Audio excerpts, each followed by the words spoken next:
France दौरे पर पहुंचे पीएम मोदी ने 14वें भारत फ्रांस सीईओ फोरम को संबोधित किया। इस दौरान उन्होंने कहा, जब फ्रांस की कुशलता भारत के पैमाने पर खरी उतरेगी तो इससे वैश्विक परिवर्तन आएगा।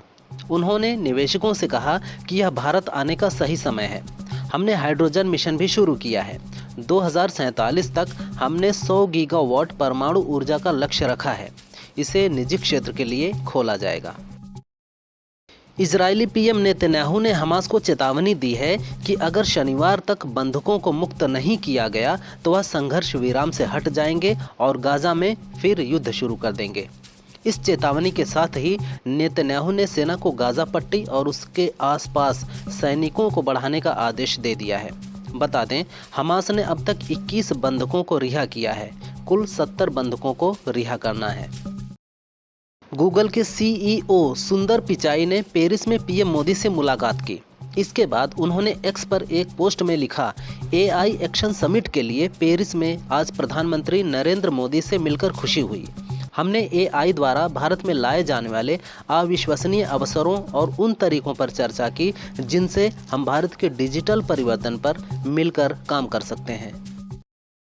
महाकुंभ में माघी पूर्णिमा स्नान से पहले हादसा हो गया। संगम पर श्रद्धालुओं से भरी एक नाव पलट गई। नाव पर सवार 2 श्रद्धालु डूब गए। एनडीआरएफ और जल पुलिस ने 7 को बचाया। बचाए गए लोगों में 2 की हालत गंभीर है। वहीं मथुरा में यमुना एक्सप्रेसवे पर श्रद्धालुओं को महाकुंभ से लेकर लौट रही बस ने एक दूसरी बस में टक्कर मार दी। हादसे में 3 लोगों की मौत हो गई, जबकि 2 दर्जन से ज्यादा लोग जख्मी हो गए। कांग्रेस सांसद राहुल गांधी को लखनऊ की एक कोर्ट ने तलब किया है। जानकारी के अनुसार भारत जोड़ो यात्रा के दौरान भारतीय सेना के खिलाफ कथित अपमानजनक टिप्पणी के सिलसिले में अदालत ने समन भेजा है। मार्च के आखिरी हफ्ते में राहुल गांधी को कोर्ट में पेश होना है। राहुल ने यात्रा के दौरान पत्रकारों से कहा था कि 9 दिसंबर 2022 को चीनी सैनिकों की ओर से भारतीय सैनिकों की पिटाई के बारे में कोई कुछ नहीं पूछता। पेरिस में आयोजित एआई एक्शन समिट में पीएम मोदी ने कहा कि एआई से नौकरियों पर कोई खतरा नहीं है। इतिहास गवाह रहा है कि तकनीक ने नौकरियां खत्म नहीं की बल्कि रोजगार का सृजन किया है। इसके बाद अमेरिका के उपराष्ट्रपति जेडी वेंस ने पीएम मोदी के भाषण की सराहना करते हुए कहा कि एआई कभी भी इंसानों की जगह नहीं ले सकता। मैं पीएम मोदी की बात से सहमत हूँ।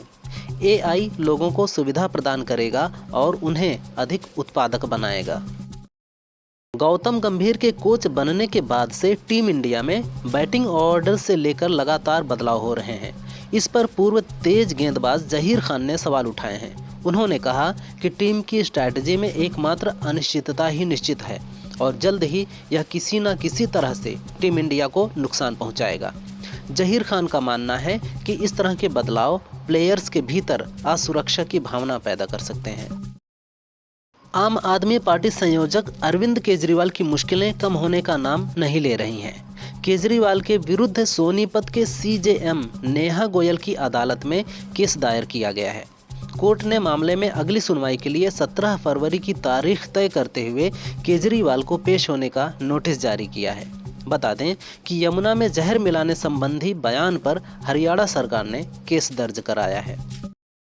भारतीय डाक विभाग ने ग्रामीण डाक सेवकों के 21,413 पदों पर बम्पर भर्ती निकाली है।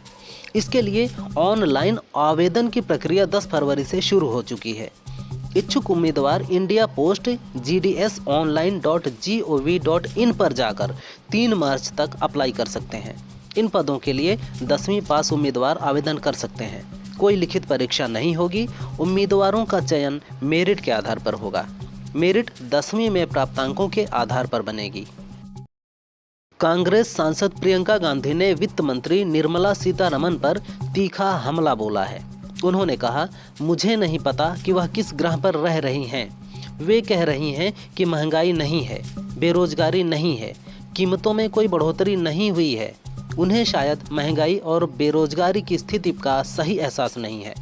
वित्त मंत्री ने कहा था कि भारत में यूपीए सरकार की तुलना में पीएम मोदी की सरकार में महंगाई काफ़ी कम है।